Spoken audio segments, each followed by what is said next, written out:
I heard something from a rabbi. I just want to share this with you to start. And it was something that really changed my perspective on wisdom. He told me that anything that you ever learn will one day be asked of you. And if you got the wisdom on that day when it was offered, you're going to have it in your back pocket and it's going to come in handy. Anything, whether you're learning about science or history or psychology or media or Judaism, anything that you learn one day is going to come in handy. And if you didn't get it, you'll say, wow, I wish I had paid attention during that class or when that person was speaking and so on.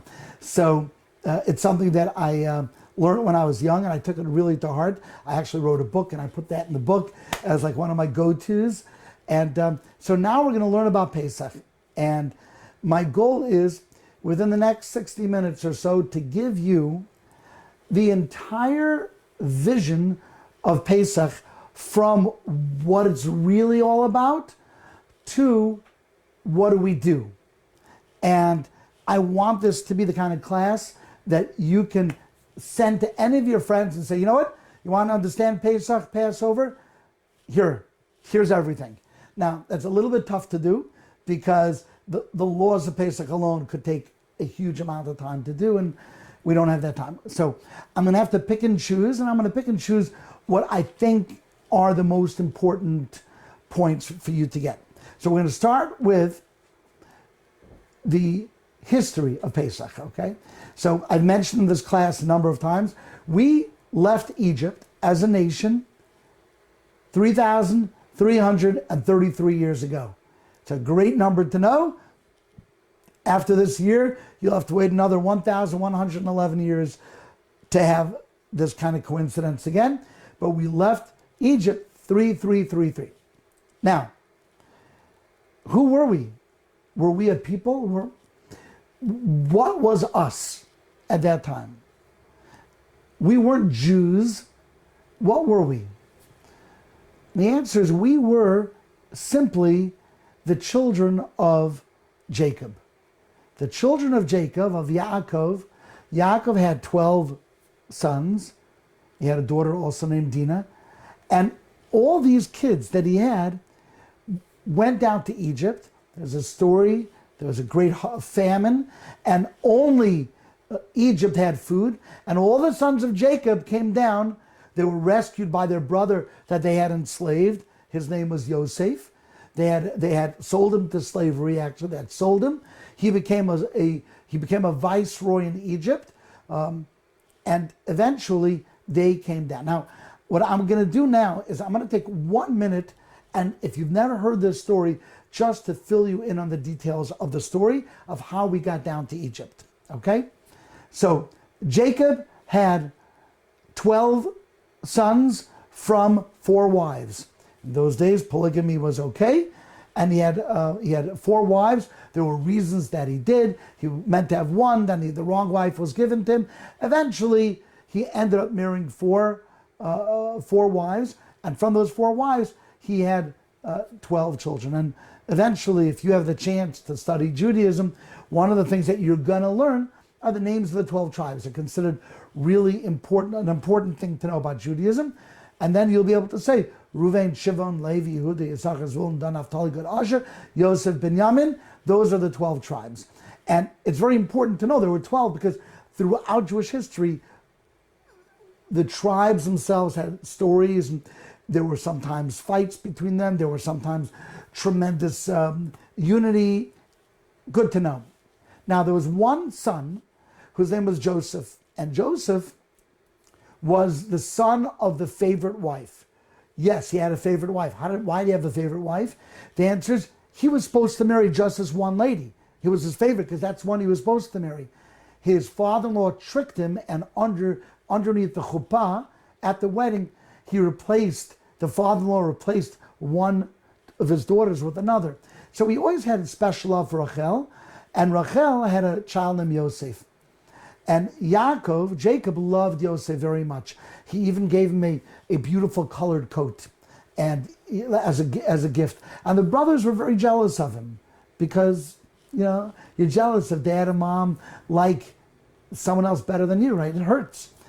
And Joseph actually had these dreams, and he would tell over these dreams to the brothers. He would say, I had dreams that the stars were bowing down to me, or I had dreamed that all sorts of different everything was bowing down to me. So they said, oh, I guess you mean that we're going to bow down to you. So what are you? You're a favorite son. You want to rule over us? They felt that he was a danger to the family structure. And at first they said, we have to get rid of him. He's gonna destroy the beginning of what will eventually be the Jewish people. At the end, Judah said, let's not kill him. Let's not kill him. We're not going to do that. But we will have him leave the family. And they ended up selling him into slavery. And they went back to the father, and they said to the father, he died. And the father mourned him for many years. They took his colored coat that he had gotten as a gift. They put a little blood on it. And they said, Dad, I'm so sorry you lost your son. And Jacob grieved. It was a terrible thing, and it was not the right thing to do. And there was punishments later on. But I'm just telling you the story. Just know the story. Joseph ended up being sold to Egypt, where he became a servant to a wealthy man named Potiphar. And Potiphar liked him very, very much. He was smart. He was a good-looking person who was able to run the household. And that was great. And Joseph lived somewhat of a comfortable life for a slave. Except that Potiphar's wife took a liking also to this slave, and she tried to seduce him. And when her husband would go away, she would try to seduce him. And once she just grabbed his garment and said, come, lay with me. And Yosef said, I'm not going to do this. It's immoral. And he went running out, and she grabbed onto his garment, and she ended up holding on to one of his garments as he ran out. She ripped it off of him. Well, she was insulted, she was infuriated, and she went to Potiphar when he came home and said, you know what your slave tried to do? He tried to sleep with me, he tried to seduce me. Look, here's his garment. So she turned the tables on Yosef. Now, the truth is, Potiphar didn't really believe her story. He knew what was going on, but what could he do? He had to stick up for his wife, and he had Yosef imprisoned. Yosef was put into prison for many, many years. 12 years, he was put into prison. So things went from worse to worse, from being a brother of the tribes of Israel to being sold into slave to now being thrown into prison. And he was there for many years. However, because he was this really special person, he had this glow, he had this shine about him, the prison warden was much nicer to him than everyone else. And after many years being in this prison, there were these two people. One was a baker for the king, and one was the wine mixer, the wine server for the king. And each one of them had dreams. And Yosef was able to translate these dreams and tell them what their dreams meant. He said to the wine server, he says, it's going to be the king's birthday, and you're going to be taken out of prison, and you're once again going to be serving the king. And you, baker, you're going to be put to death. And it turned out that he was right. Yosef was right to the day exactly what happened. And Yosef said, by the way, he told the wine server, when you get out, remind the king, put in the good word for me. Of course, he went out, didn't want to put in the good word for the Jew, so he ended up there a few more years. Then the king one day had a dream. And he had two dreams, and there were dreams about skinny cows eating fat cows, or bundles of wheat, and these bundles, the thin ones absorbed the big ones. These were things that didn't make sense to him. And he called in his dream interpreters, and they could not interpret the dream. So eventually, the wine server says, I couldn't help but hear the king saying that this is what happened, that you had this dream. There was a fellow in prison who knows how to interpret dreams. Why don't you have him interpret your dreams? And they called Yosef from prison. They washed him up, they cleaned him up. He's about to come in front of the king. And he tells the king, this is what your dream means. There's going to be 7 years of plenty. There's going to be loads of food in Egypt. And after those 7 years of plenty, there are going to be 7 lean years. And the lean years, the years of famine and drought, are going to be so terrifyingly severe that the 7 fat years, the 7 years of plenty, are going to be forgotten because of so many years of leanness, because of so many difficult years that are ahead. And it turns out that the king was very impressed with him. Yosef was correct. There were these 7 years of plenty, and Yosef was promoted from being a prisoner to being second to the king. And he was admired and loved by all of Egypt. Eventually, the years of famine did come. And Yosef had very cleverly put aside lots and lots of food over the first 7 years, because he knew that the years of famine were coming. And eventually, Egypt ran out of food, and Yosef gave food to Egypt. People paid tremendous tributes to the Pharaoh, the king, and the king was really happy.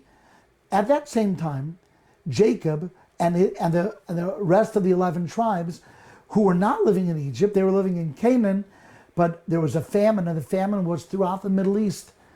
And the father said, look, maybe go to Egypt. They have food over there. Their king was very clever, put aside food, go and get food, bring it back to Canaan, bring it back to the family. So they went, and they were looking for food.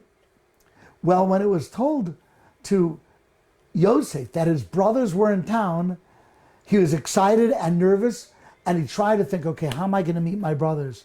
Now, the brothers had no idea that he was going to end up in Egypt, and they certainly had no idea that he was the viceroy of Egypt, that he was second in command. They had no idea.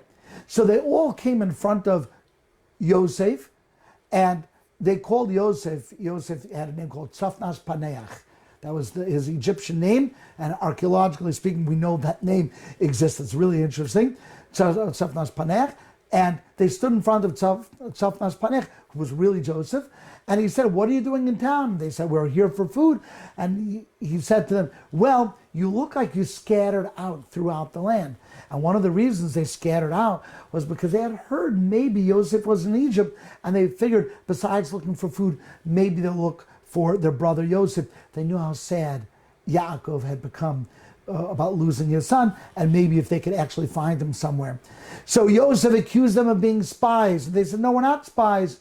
And Joseph said, one second. You said you're not spies, but you also told me that you have one brother you left at home. The brother's name is Benjamin. Why don't you go home, bring Benjamin, so I'll know that the rest of the story that you said was true. Come back to Egypt, then I'll give you food. And they said, okay, and they went back to Canaan. They said to the father, Father, we mentioned Benjamin, and Benjamin was the second son of Rachel, the favorite wife. So Rachel only had 2 kids. One was murdered, or not really murdered. He thought he was murdered, but now he was the viceroy. And then there was the second son, and the father was so protective of the second son that he was not brought down to Egypt. You guys following along the story still? Okay. So he said, okay, we've got to bring Benjamin to this viceroy of Egypt. And Jacob said, no, you're not bringing Benjamin. Already his brother died, because we thought he did die. You're not going to bring him down. Judah said, trust me, I'm going to look after him. I promise you on my life and on my future that I'm going to bring him down, that I'm going to bring him back safely. We're going to make the story even shorter. Benjamin comes up. Joseph is very nice to him. Again, doesn't say who he is. Gives them lots of food and gives them all sorts of gifts. Really nice. They start heading back to Canaan, and Joseph did something really interesting. He took the royal goblet that he used to use and he hid it in the bag of Benjamin. Okay, Benjamin did not know that the royal cup that the Pharaoh used was hidden in his bag. They're all going back with their bags of food, and all of a sudden, you've got the soldiers of the Pharaoh running after them, saying, "Hey, one of you stole the royal cup of the king." And they said, "Nobody stole it." Well, they looked at all the bags, and sure enough, they found in Benjamin's bag the royal cup. And the brothers were mortified. And Benjamin said, I didn't steal it. What do you mean? It's right here in your bag. They were all brought again back down to Egypt. And now they knew they were in a lot of trouble, because you caught stealing from the king, you could be put to death. In the end, as they're crying and they're getting ready to fight the king, who's the viceroy of the king, Joseph, sends everyone out of the room, and Joseph says, I am Joseph. I am your brother. I know you don't recognize me. I didn't have a beard. Now I do have a beard. I'm older. How is my father doing? And what he meant to say is, how is my father? How did he handle the news that you lied to him that I was killed? How's my father doing? And they were so mortified. All of their actions came back to haunt them, and they fell on the ground, weeping and crying and apologizing. So Joseph picked up his brother and said, it's okay, I forgive you all. He said, look, there's going to be a famine for another 5 years. Bring the family down to Egypt. I'll get you guys a place to stay, and we're going to take good care of you. And the brothers went back down to the father, brought the father to Egypt. There was this amazing reunion between Jacob and his long-lost son. Joseph was 22 years. He hadn't seen his son. They hugged, they kissed, and they ended up living in the land of Goshen. So now you've got all the tribes, all the brothers living in a land called Goshen, which was part of Egypt. And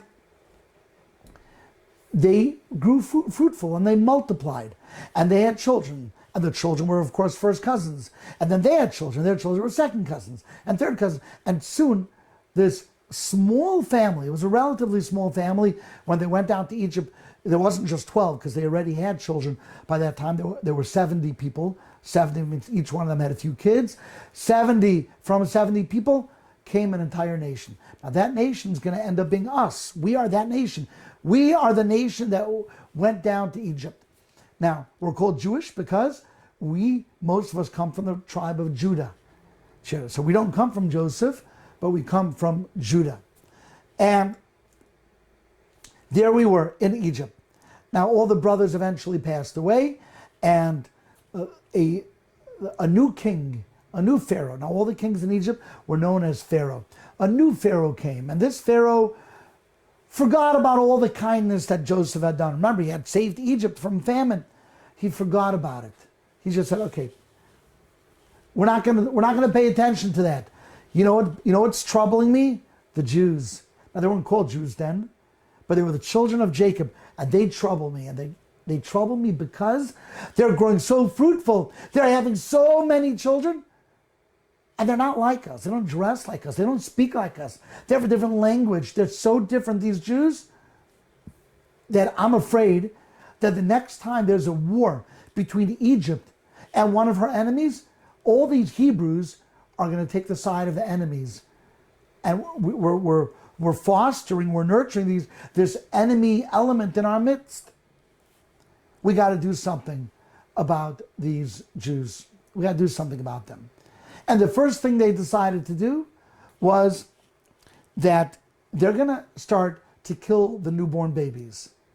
We're going to kill the newborn babies. And we'll say this was a death at birth. It wasn't that uncommon in those days. They didn't have antibiotics. They didn't have, so people died at birth. So they said, you know what, we're going to, and they called these two ladies who were the midwives who used to help the Jewish people give birth. And their names were Yocheved and Miriam. They were the midwives. They actually went by nicknames. They were known as Shifra and Puah. Shifra comes from the Hebrew word shafar, which means to make nice. And it was Shifra's job to clean up the baby from the amniotic fluid, and he'd clean out the mouth and the eyes. She was called Shifra. And Puah came from the expression that they used to use to coo the baby, to calm the baby. Poo, poo. They would say soft words and like hold the baby. So they were Shifra and Puah. And Shifra and Puah were not just a tandem. They weren't just the midwives, but they were actually mother and daughter. Shifra and Puah. They were mother and daughter that we used to work together as midwives. So Pharaoh calls in Shifra and Puah and says, look, you guys are midwives. Here's what I want you to do. As you deliver the baby, I want you sort of to choke them. Just kill them. Kill the babies. Well, Shifra and Puah did not listen. They didn't listen. And not only didn't they not kill the babies, but they took extra good care of the babies. And Pharaoh got very upset. He calls them back in and said, didn't I tell you, kill the newborn babies? So they responded, they said, look, what can we do? The Jewish women, they're so talented at giving birth to babies that by the time we come, the baby's already born.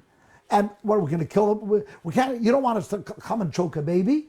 You want it to look like an accident. Well, we can't make it look like an accident if they're born already. And that was their excuse not to harm the babies. And they each got a special reward for defying Paro. And Shifra, who's Yocheved, one of her rewards is really interesting because she ended up having a baby herself. Now, she already had 2 children. Remember, one child was her daughter Puah, otherwise known as Miriam. And then she's going to have another child. And that other child, you'll see, will be named Moses or Moshe. So now, when we connect the dots in our minds, Moses or Moshe was the child of the midwife that defied Paro. Okay, we got that? Really interesting. So then Paro made a new decree. And the decree was that all of the children, all the males should be thrown into the Nile River. And this was not subtle. This was not meant to look like an accident. It was the soldiers going from childbirth to childbirth, saying if it's a girl, let him live. If it's a boy, we're going to kill the boy. And the reason they did that was because his astrologers looked at the stars and said, we see there's going to be a boy that will be born to the Jewish people, and this boy is going to release the Jewish people from bondage. Now, speaking of bondage, where did bondage come in? Well, as the Jews were multiplying, Paro said, you know what? I have to do something to make sure that the Jewish people know their place. So here's how it happened. One day, he said, today we're having a day of nationalism. Today is going to be a day, all hands on deck. We're gonna build Egypt. Anyone who wants to volunteer, come to the quarry. We're going to volunteer. We're going to have a day of building. You know, like a day of cleaning up a beach, like they would have today, or a day of park. Well, we're going to have a day of building. And the Jews, who very much wanted to show that they were part of Egyptian society, they wanted to be very accommodating, they all came out that day. Okay, let's go out. And they began working in the quarry. And they worked really hard that day. Rocks and hewing out rocks from big stones and, for buildings. And at the end of the day, they felt this great sense of satisfaction. Like, look what we did for Egypt. Little did they, and even Pharaoh came out that day. Even Pharaoh rolled up his sleeves and said, okay, I'm going to work also. And some Egyptians came to work, and everyone, this national day of unity. But the Jews did not know that there were Egyptians who were there, and they were writing down, each Jew, how many stones they had been able to build that day, how many they were able to extract from the rock and build. And they would say to you, hey, what a great day, you did amazing. How many did you do? And maybe 1 or 2 Jews may have boasted, I did 36 stones, did 36 hewn out. Good for you, good for you. How many more do you think you do? I'm going to get 7 more today. Wow, that's going to be amazing. And they wrote it down. The next day, the Jews were asleep in the morning. They had worked really hard. They got a knock at the door. It's the Egyptian officers. And they said, okay, time to go to the quarry. What do you mean? Yesterday was the day. What do you mean? You only pledge allegiance to Egypt one day? Every day. What do you mean? And they forced the Jews out of bed. They brought them to the quarry. And today, the Jews were not into it, as you can imagine. Like, another day? And the Jews were schlepping. And the officer said, excuse me, yesterday you did 43. Today you did 6. Let's go. You got to do your 43. And whatever they did on that first day, they were forced to do. And it was really, really harsh. And they weren't paid for it. And then eventually, they thought of an idea that many years later, the Nazis thought of as well, which is to promote Jews as capos over the workforce. So instead of beating the Jew who didn't work well, or the Jew who didn't reach his allotted amount, they would beat the capo who was in charge. So you had a Jew in charge of a whole bunch of Jews, forcing them to build bricks every day, otherwise he would get beaten. That's exactly what the Nazis did. And it was really, really, really painful. And sometimes capo, these Jews who oversaw them, they had rachmanis, they had mercy. They didn't want to push these poor Jews, so they took the beatings each day. And many years later at Mount Sinai, they were actually rewarded. They got a reward. They were allowed to come closer to the mountain at the giving of the Torah than other people as a reward for not pushing the Jews, even though they could have. So this was the state of reality to the Jews. We were tricked into slavery. We were tricked, and we ended up being slaves for how many years? 30 years? 50 years? 10 years? 210 years. More than 2 centuries. 2 centuries.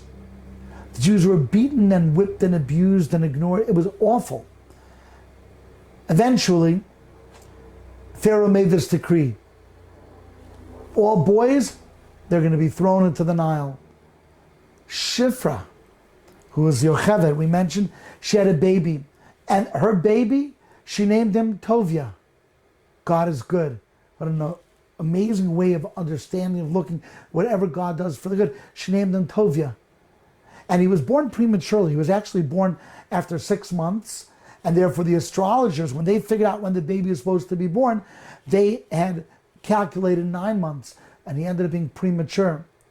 And what they used to do is what the Nazis did as well. They used to go from house to house with little babies and make babies cry. So if you were hiding a baby in the house, when babies hear other babies cry, they cry. So they would take a baby around, smack the baby up, the baby would cry, and then if there was a baby that was hidden in the house, the baby would cry, and then they'd take the baby, if it was a boy, and throw it into the Nile. Tovia was born prematurely. They did not knock on the door. They weren't expecting it to be born. They were aware that Shifra was expecting a baby. And when 9 months was over and she knew she'd be getting a knock on the door any moment, she said, I have to do something with Tovia. And they took the little baby Tovia and they created a basket. And outside of the basket, they lined with tar, and the inside with a kind of a very light cement plaster. And they made it in a way that it would float. And it was buoyant. They took this baby, and the mother said to her daughter, Miriam, whose also name was Pua, remember I was saying poo, poo, poo to the baby? She said, Miriam, please take your brother, put him in the basket, and bring him to the Nile. And Hashem will watch him. Hashem is going to take care of him. If he's here, they're going to take him, they're going to throw him in. If he's in the basket, maybe he'll be found. Who knows? And Miriam took little baby Tovia, put him in the basket, put him in the Nile, and then she looked from a distance to see what's going to be. And it was very scary. There are crocodiles and alligators in the Nile. There are animals. It was frightening, but it was the only way that they could escape these soldiers that were everywhere. Well, just at that time, there was a lady who was coming down to bathe herself, and her name was Basya or Bisya. Bisya means daughter of God. And who was she? She was actually the daughter of Paro. She was Pharaoh's daughter, except that she, according to some opinions, she had come down to the Nile to convert. She wanted to become Jewish. According to other opinions, she came down because she had leprosy, or she came down to bathe herself. Either way, she came down with her maidservants, and she was going to go dip in the Nile, and she sees this basket. And she reaches out and she grabs the basket and she pulls it in, and she sees this little baby, cute little blanket in the basket. And right away her heart melted and she said, wow, I'm going to bring this baby home. Maybe it was a Jewish baby, I don't know, but I'm going to bring it home. And I want to name this baby. So I drew the baby from the Nile River. So I'm going to name this baby Drew. That's interesting. Drew, D-R-E-W, is an English name. But in Hebrew, to draw something is called Moshe. Mina hamayim mishisihu. I drew him from the well, not from the well, from the Nile. So his name went from Tovia, which was his given name, to Moshe, drawn. And because he was rescued with all this mercy from the daughter of Pharaoh, Hashem decreed that his name, even later on, even when he went back to the Jewish people, even when he became the leader of the Jewish people, he did not retain his original name Tovia, but from then on he was called Moshe. He was drawn from the Nile. And today we know Moshe as Moses. Moses means to be drawn. He's brought to the palace and she tries to feed him. Little baby's nursed. You don't give a baby cow's milk. So they used to have these wet nurses, and the nurses would want to drink, would want to give the baby sustenance to nurse the baby. Except that Moshe, even though he was tiny, he was a little newborn, he did not take to nursing from a non-Jewish lady. That was his. No one understands. It was a spooky, holy. The mouth that was one day going to speak to God was not going to nurse from an idol worshiper. And little Miriam, who had been following and watching, suggested, I know a wet nurse in the Jewish city that is very good at this. Why don't we nurse this baby? And when the baby is finished nursing, then we'll give back the baby. And Basia, the daughter of Pharaoh, says, okay, let's do it and I'll pay for it. So she ended up paying who? Yocheved, the actual mother of Moshe, to nurse Moshe. So how many mothers actually get paid to nurse their own baby? Well, that's a good riddle. And it was Yocheved, got paid by the daughter of Pharaoh to nurse her own baby.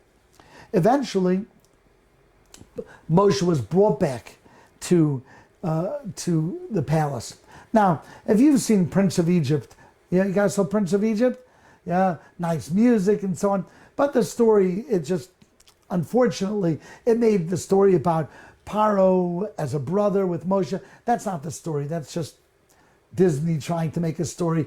The story was cool enough without Disney. That's the truth. It was a really interesting story. And so,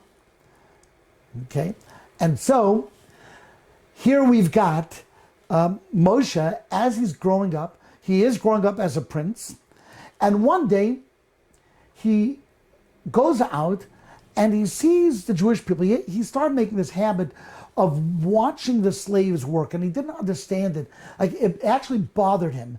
He had a very soft heart, he had a conscience, and he couldn't believe, like, him being a prince in Egypt, why should they take this whole nation and allow them to be abused and whipped and beaten and work for nothing? It's not fair.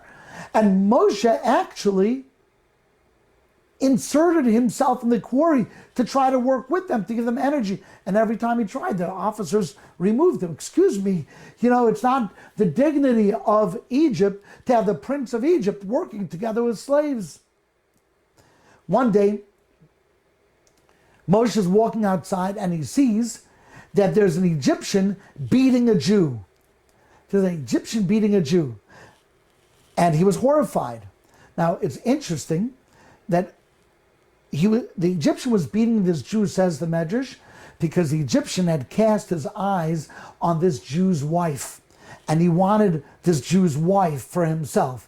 So the way he's going to take the wife is by killing the Jew. And he's beating this Jew to death. And Moshe sees this, and Moshe cannot tolerate the brutality, and instead Moshe descends upon the Egyptian, kills the Egyptian, and saves this Jew. Now, this Jew, interestingly enough, was not like a great guy. Later on, he's a little bit of a villain in more stories in the Torah. But his name was Dasan, or Datan. And it was his wife that the Egyptian wanted, and Moshe literally saved his life. Little while later, Moshe goes outside once again to wander amongst the slaves, and this time he sees two Jews fighting with each other. It's horrifying. Like, it's one thing to see a slave master beat a slave. It's another thing to see a Jew descend upon another Jew. And he says to them, why are you being wicked? Why are you hitting each other, hurting each other? And one of the Jews who was doing the hitting, that person ended up being Datan. It was the same one who was getting beaten by the Egyptian. He was now in a fight with the Jew. And instead of saying, you're right, instead he turns to Moshe and says, oh, are you going to kill me like you killed the Egyptian? Like, can you imagine the ingratitude? Can you imagine that? Are you going to kill me like you killed the Egyptian? And Moshe said, wow, now I understand why the Jews are slaves. If there's lack of unity, if there's this kind of attitude, there's correction that's needed. But Moshe also said, you know what else I understand? I now understand that it is known that I killed an Egyptian. And I better escape, because even though I'm a prince, unlike some monarchs that just killed people willy-nilly, just kill whoever they want, that wasn't the case in Egypt. You couldn't just kill someone. And as an officer, you could get, or even as a prince, you get into trouble for killing someone for no reason. And Moshe ended up having to escape right before he was arrested. And he escaped, and he ended up in a place called Midyan. This is very far outside of Egypt. And when he was at Midyan, he saw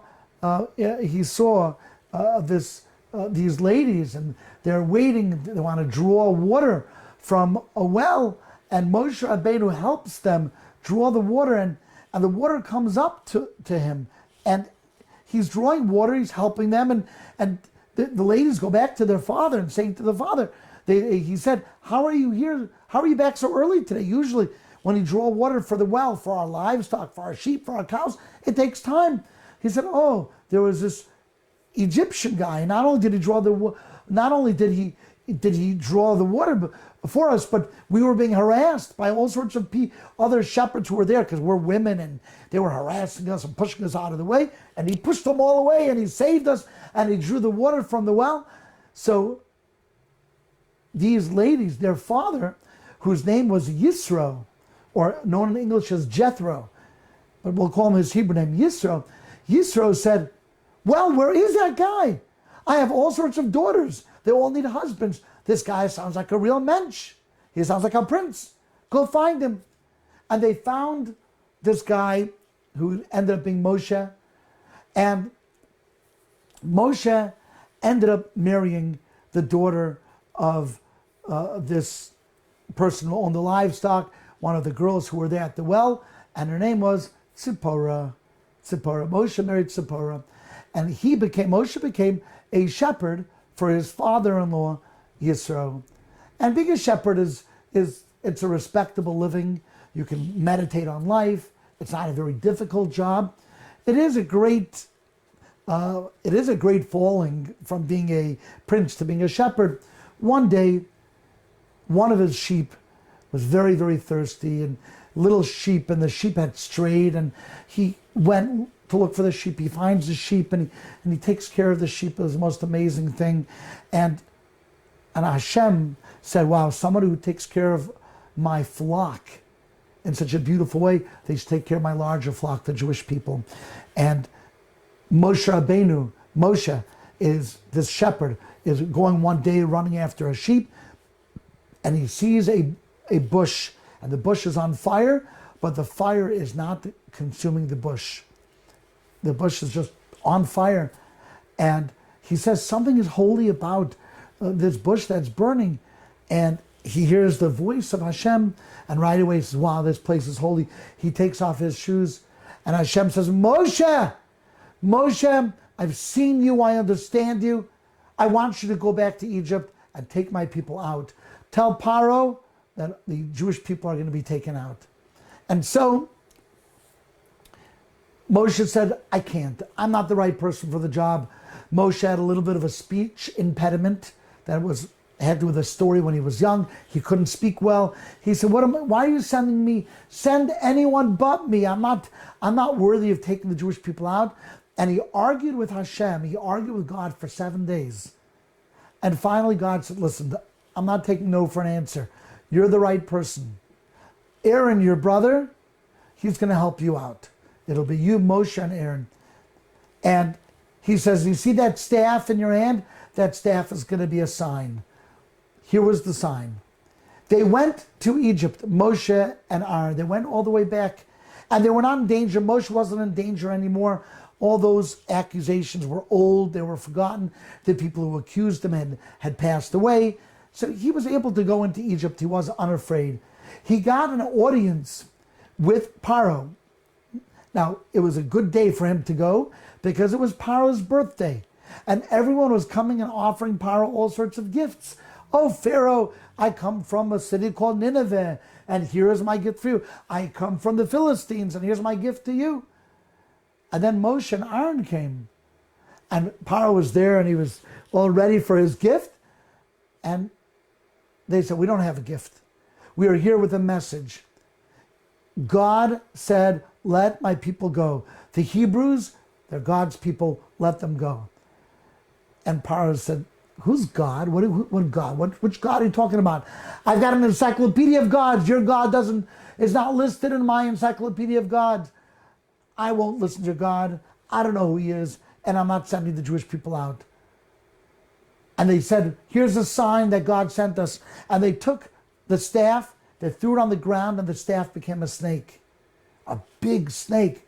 A stick to a snake. So Pharaoh said, what are you bringing witchcraft to Egypt? We all know magic here. This is Egypt. This is the source of sorcery is right here. And he had his children. He had a lot of children from a lot of different wives, and they all had practiced, illusions and sorcery. And they each took the little staffs and threw it on the ground, and they all became snakes. So Pharaoh said, you see, that's the best your God can do. It's just make a stick to a snake. That's not a big deal. All of a sudden, the stick that Moshe had thrown down, it opened its mouth and it swallowed all of the other snakes.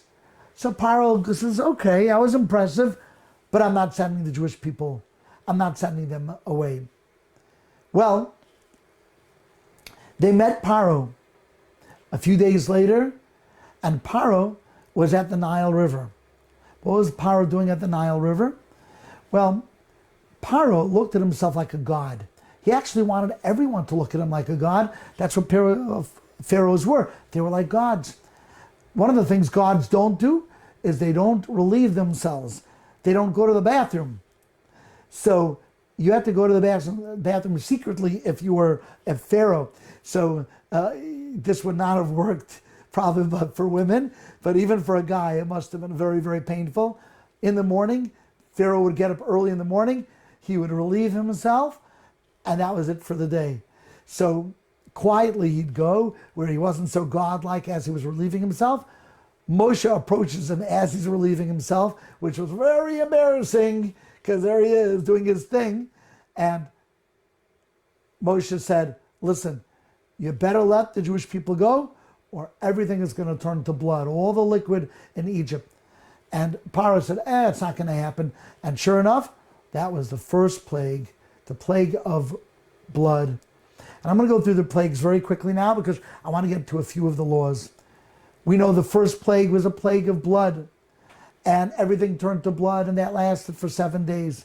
A month later, there were the plague of frogs, and frogs don't seem like a very big plague, but believe me, when everything, your bed and your oven and your fridge and your food and everything is filled, and then at the end of the plague, they all died.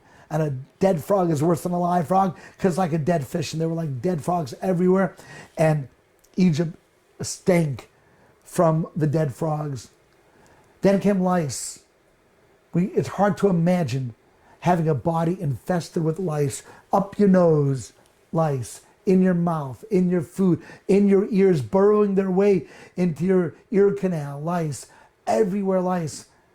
A month later came wild animals, every kind of wild beast. You know, we live in months a year. They say once in a while you can see a bear. Bears everywhere. Lions everywhere. Dreadful animals. The Egyptians were mauled. Again, warning, let the people go. Each time Pharaoh said, yeah, maybe. Nah, I changed my mind. He kept saying, yeah, maybe. Nah, I changed my mind. Twice he was warned. Third time, no warning. And that was the pattern. First 2 plagues warned. Third plague, no warning. Next 2 plagues warned. Then no warning. Then, after the wild animals, came the death of their livestock. Lots and lots of Egyptians, the horses and the goats and the sheep and the cows. And it ruined the Egyptian trade. Tremendous losses. Then came boils. Boils. You ever have chicken pox? Imagine boils filled with pus and swollen and all over your body. Imagine the scars they're going to leave, all the ones on your nose and on your face. That was awful. Then came hail. It's a very unique kind of hail. It was fire and ice together. Very unique. A miraculous hail. And it was fire and ice making peace with each other.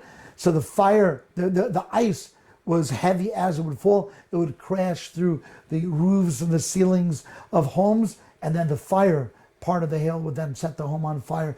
And it ruined a tremendous amount of houses, a tremendous amount of orchards and vineyards, all destroyed by the hail. Then came locusts. And if we think that the hail destroyed a lot, a plague of locusts is death. Right? It's literally looking at death. When locusts come, within hours, they can eat every last grain. There's nothing left. You cannot hide from them. They can get anywhere. They eat everything. They're voracious eaters. Even today, there are plagues of locusts. You can go onto YouTube, you see it. It's terrifying. And Egypt was destroyed with that. Then came the plague of darkness. And the plague of darkness was a 6-day plague. It was the only plague that was 6 days instead of 7. Except for the last plague, which we'll talk about in a moment. But it was 6 days. The 7th day of the plague of darkness was reserved for the night before the sea split. God carried it over like a rollover minutes. He did a rollover dark day for that last day before the sea split. Well, the darkness had another purpose as well. The Jewish people during the darkness were commanded by Moshe, go into the Egyptians' homes. They cannot see you. As a matter of fact, the second 3 days of darkness, the darkness was so thick that they were rendered immobile. So the first 3 days of the plague of darkness, they couldn't see. The second 3 days, they were stuck in place because the darkness was a thick matter, or almost like what we call dark matter today, but much thicker than dark matter. And the Jews were commanded, go through the Egyptian houses, see where they keep their gold and their silver and their precious things, but don't take any of it. Don't touch it, but know where they keep it. Then came the last plague, and the last plague was the death of the firstborn. And this plague didn't last for 7 days, didn't last for 1 day. It all happened in the same moment. In one moment, all of the firstborn of the Egyptians were killed. The firstborn, if the firstborn was already dead, then the nextborn died. In every single Egyptian house, there was one person who died, and the scream in Egypt was so crazy loud that the Torah speaks about this scream. Now, by the way, these plagues, many of these plagues have been found in Egyptian writings as well. So this is not just Jewish legend. There's something called the Ippur Papyrus, and the Ippur Papyrus speaks about the Nile turning to blood. It speaks about the wild animals. It speaks about all sorts of plagues in the Egyptians' words, and it also describes the great scream of the Egyptians during the death of the firstborn. Double interesting is that at the beginning of COVID, when COVID was really hitting China, so someone took a video, and it was the evening in China. I don't know if you've ever seen this video, but they took a video of, they were taking a video from a high-rise apartment, and there were so many people in China who were dying at the beginning of COVID that they were screaming throughout throughout this city where they were videoing it. And the person took a video, and you could hear screaming coming from many, many, many houses. People sick. Many people wrote in the comments, wow, that is so reminiscent of what you would picture the death of the firstborn, where it speaks about, Edward Munch's The Scream, that famous painting where he's going like this. It's like this scream. And at that point, the Jews were not just given permission to leave, but they were literally chased out of Egypt. Like, leave, you are creating death. The Jewish people then, of course, traveled the desert. They went for a few days. After 3 days, Egyptians said, what did we just do? We just let the Jews out. They were our workforce. We're not gonna be able to get anything done. Let's run after the Jews. They ran after the Jews. They ended up meeting up in front of the Sea of Reeds. And of course, we know what happened. The Jews prayed. They cried out to Moshe. God tells Moshe, tell them to start crying out. Tell them to just walk into the sea. And the Jews walked. The sea split. The Egyptians followed. And the sea collapsed on them. And the Egyptian army was destroyed. And actually, even today, you can go to the bottom of the Sea of Reeds, and you know what you're going to find? You're going to find chariots and wheels of the chariots of the Egyptians. They are still there. They even had a robot go down. You can see it online. You can find it online. Robot go down with a camera to show one of the wheels very clearly, one of these chariot wheels right there, totally intact at the bottom of the Sea of Reeds. So it's very, very interesting. So there's so much to say. I literally gave you the smallest bullet points. This is the beginning of the birth of the Jewish people. Just give you a time. I'm going to be 5 minutes. We're going to finish in 5 minutes, okay? This is the beginning of the birth of the Jewish people. Passover is the number one kept holiday in all of Judaism, more than Rosh Hashanah, more than Yom Kippur, more than Hanukkah. 93% of all Jews have been to at least one Seder. Today, if you live outside of Israel, you're actually supposed to have two Seders, and for some reason, one of the Seders fell by the wayside in America, but it's not correct. You're supposed to have two Sedarim, and if you are in a campus, you should find a place to go. I know that Chabad is for sure going to have a second Seder. There's going to be a first Seder as well. There's Olami rabbis that definitely have. And in order to prepare for the Seder, the first thing you need to do is to rid your possession of all chametz. Chametz is things that would be considered unleavened bread, but it's not just bread. It's cookies, it's crackers. Really, so many things have elements of chametz that we don't eat anything except for raw fruit or vegetables, but we won't eat anything unless it has on it the symbol of kosher for Pesach. And you could find that in a store because it'll say OU, which OU means kosher, OU kosher. That's on the symbol on the food OU, and then you'll see a P by it. P means kosher for Passover. If you go to the Passover section of your local store, you'll find like the very Jewy foods. Like, oh, they think all Jews eat our macaroons and borscht. We eat more than macaroons and borscht. Macaroons and borscht are nice, but there's a ton of food that is out there and available. If you're on a campus, I would very much recommend going to the local rabbi and say, hey, I would like to make sure to not eat anything but kosher for Passover stuff for those 8 days, Passover's 8 days, 2 days holiday at the beginning, 2 days holiday in the end, and 4 days in the middle, which is called Chol HaMoed. I want to be at a good Seder, and I want to know what to eat. My great-grandfather was in the Russian army, and there was no kosher for Passover food available in the Russian army. So essentially for 8 days he ate nuts.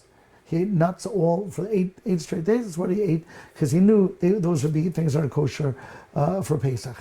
The other thing is if you have items that are not kosher for Pesach, but you don't want to get rid of them, they can be sold. If you would like to sell them to me, I will make sure that they get sold for you. You could just message me at rabbiklatzko@gmail.com. Just write your name and the location where you're keeping your chametz. You could write in the cabinet of such and such apartment, of this address, and I'll make sure that your chametz is sold. No problem. It'll be my pleasure to do. The days of Pesach are the days when Hashem chose us as His nation.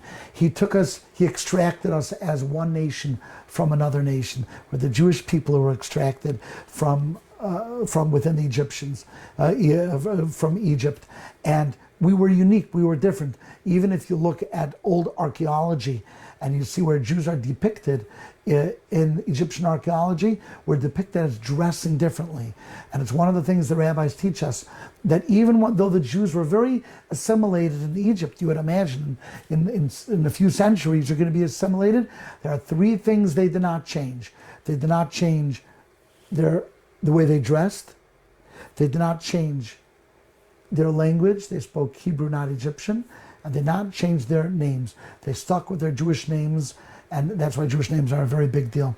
Those are the three things that we held on to, even though we were in a really difficult situation.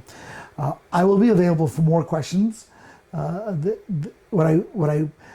think I planned on giving you more laws, but rather than that, I wanted to give you a little more of a background in what the story is. So all the way from Joseph being sold into slavery, to the brothers coming down to Egypt in order to feed their families, to the king forgetting the kindness that Joseph did and instead being nervous about the Jews and enslaving them and wanting to kill all their children and at least kill their male children, to Moshe being born, to being brought up in royalty, having to run away, and yet coming back and approaching Pharaoh again and again, let my people go. And each time the answer was no. And what I want to do to end is I want to play you a video. I'm a composer, some of you know, and I make videos. So I made this is a very cool animation, and it's just a song. It's just a short song, but the words of the song are Manishtana. So you guys know Manishtana. You guys know Manishtana? So I made up a new tune for it, and I think you're going to enjoy it. And what it actually has is a lot of the elements of the story. It basically tells the whole story in 3.5 minutes through song. Okay, so can we do 3 more minutes? Yeah? Okay, so 3 more minutes, the Manishtana song.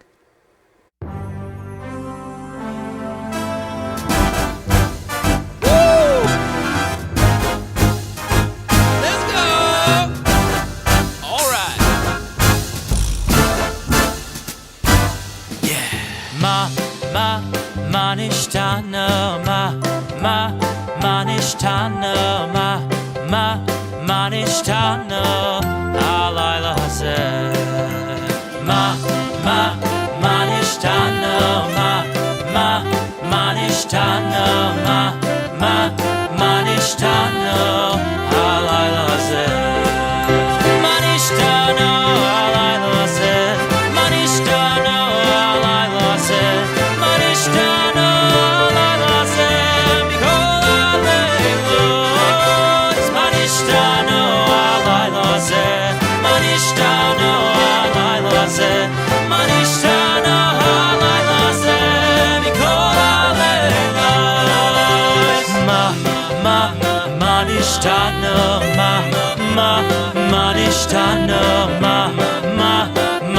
Manishtana, halayla zeh. Manishtana, Manishtana, Manishtana, halayla zeh. Manishtana, halayla zeh. Manishtana, halayla zeh. Manishtana, halayla zeh. Mikol halayla. Manishtana, halayla zeh. Manishtana, halayla.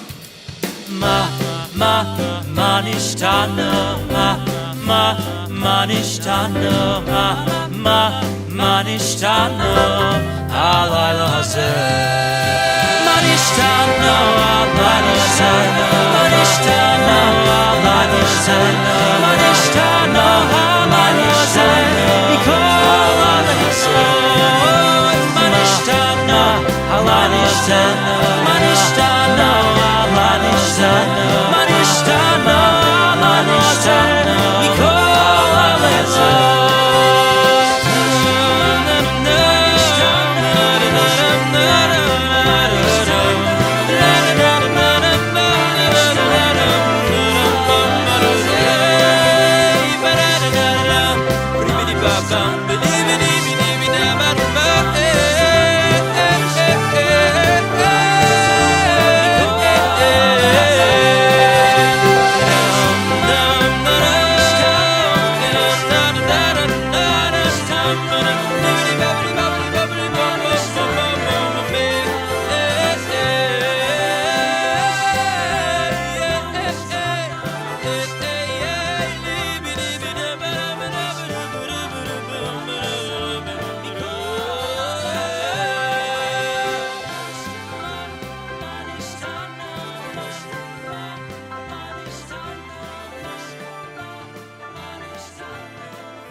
Whole thing in very brief. Anyways, you have any questions? My number is 212 Shabbat, so you could ask any questions you may have regarding Passover. If you would like to come on my trip, once again, akivatrip.com. Almost full for June, but if you really want to grow and learn, this is the trip sells itself. It really is that good, and we're looking forward to seeing all of you on our next Zoom. Take care. Thank you. You're Thank welcome. you. Take care. Okay, bye. Thank you. Happy Passover. Thank you. You Bye. too. Passover. Thank you. Bye bye. Happy Passover. Bye.